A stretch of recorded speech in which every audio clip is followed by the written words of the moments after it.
right, guys, let's move to college football. Saturday went according to plan for the Michigan Wolverines. Head coach Sharon Moore's squad using a very potent run game to trample Michigan State. And the Stampede started with maize and blue quarterback Bryce Underwood in open space. This is College Rewind. Two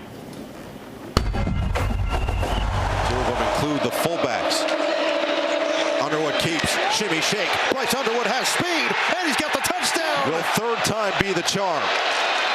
Childs got the push. Childs. Numbers that he was putting up for this offense. Second and goal. Give it to 22 and let him do the rest. Touchdown, Justice Haynes. Now inside the red zone, first down from the 14. Haynes bounce again. Haynes got speed, looking for the corner. Touchdown. 14-yard rip. Second down and 7. Marshall with a hole. Marshall bursts into the secondary. Jordan Marshall will take it all the way for the touchdown. A 56-yard dagger. And there it is. They got the winged helmet already up there.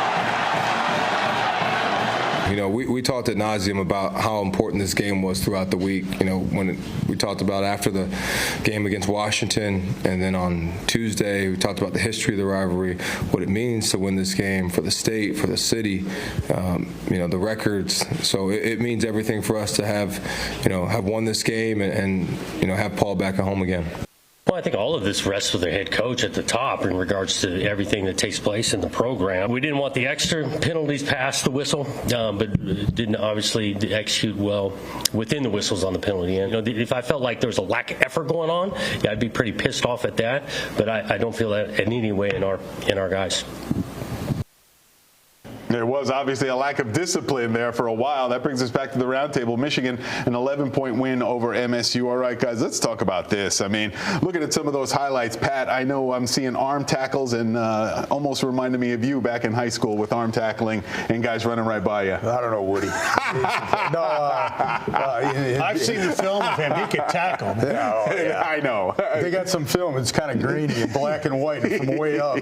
Hey, you know, I got to say this. Everything that is kind of wrong about college football, that game represented yesterday to me. The rivalry is not nearly the same. And the players you can sense on Michigan State, there's not the same. There can't be like it's traditional. They're not in the program for that long. They don't have very many players from the state of Michigan. Michigan's always had a kind of a different dynamic, but Michigan's so much better. And the game was sloppy. It didn't have the usual emotion. And at the very end, the most important play after 4 hours of commercials, 4 hours was 7 seconds left. And Michigan State covered on a touchdown pass with 7 seconds left. Stoney's applauding that. They've had 2 backdoor covers. Taking care of his boosters. Throws the gambling in there, the NIL, all the transfer portal, all wrapped up. That was the first game, because I've loved college football. It hasn't really affected me. But that game yesterday, compared to what it was in 2021, you know, when Kenneth Walker and Hutch were playing and all that. It's But the talent levels between that team, that game and this game are completely night and day. And as bad as Michigan State was, Michigan's not a great team. They're better than Michigan State. Obviously, they're an average, above average to a good team. They have to get a passing game. Stoney, Waterford Mott is better than Michigan State. It's a good thing Michigan State's not playing in the playoffs against Waterford Mott. They would lose.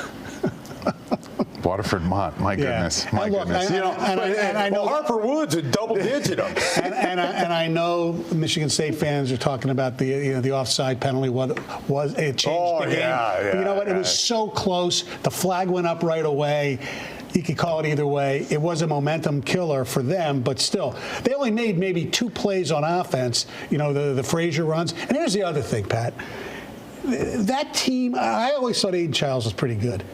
He made some of the dumbest mistakes, and the coaching decisions, the 2-point conversion. I totally agree, Stoney. What are they doing? Let's start there with the coaching decisions. Why do you go for 2 down 11 and try to get it to 9? I mean, that made no sense there. I never heard of that. And then the time where they went for it on the 4th down, where kicker, they have a decent kicker. They could have made a field goal. It would have made it, I believe, a 1-possession game, right? Yeah, it would have been. But you know what? With the bad, there was also some good, because on the one drive, Childs went 7 for 7. Wilson with the long bomb to Marsh, and I'm like, where has this guy been? You know, well, that's the problem with Aiden Childs. Right. Shows you just enough, and then he doesn't, and the program's lost.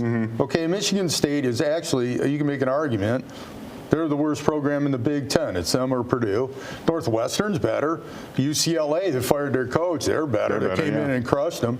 I mean, and I don't care if Northwestern plays in front of 12,000 people on the intramural soccer field. They're better. That's where Michigan State's gone. And would you advocate them firing Jonathan Smith this week, or wait till the end of the season? It has to be. They should fire him this week. And I'm not the fire the coach guy. I know you're I'm not. the That's why I opposite of asked that. But it's it's kind of obvious. They need to start a search. Right. And like I said, I've said this before. I said it on the fine show, the Sports Office on Fox Local streaming. Very Woody nice. does not have matching suit and. I know. I was on it on Friday. Woody in his hoodie. It's a lot more casual there. Yeah, it's much more. Woody in his hoodie. He was wearing his Miami I said camo Robert jersey. Saleh should be the guy. Yeah. Robert Saleh would be perfect. Now, I don't know whether he's interested or whatever, but he needs a bridge job to get himself a head job in the NFL, and he would bring in some. And Jonathan Smith's got no connection to the AD. He's got no connection to the president. He's got no connection to anybody. And, it's unfair, but that's the reality of and what it is. And they play like he's got no connection to his players, which is probably the most important thing. Well, it's obvious right now that Michigan State is checked out. I mean, going into Minnesota next week, I mean, it really doesn't matter. For Michigan, though, they have a little momentum going into Purdue next week, a game they can win, right? They better win it. They're at home. They play Northwestern at Wrigley, then they play at Maryland, and then Ohio State.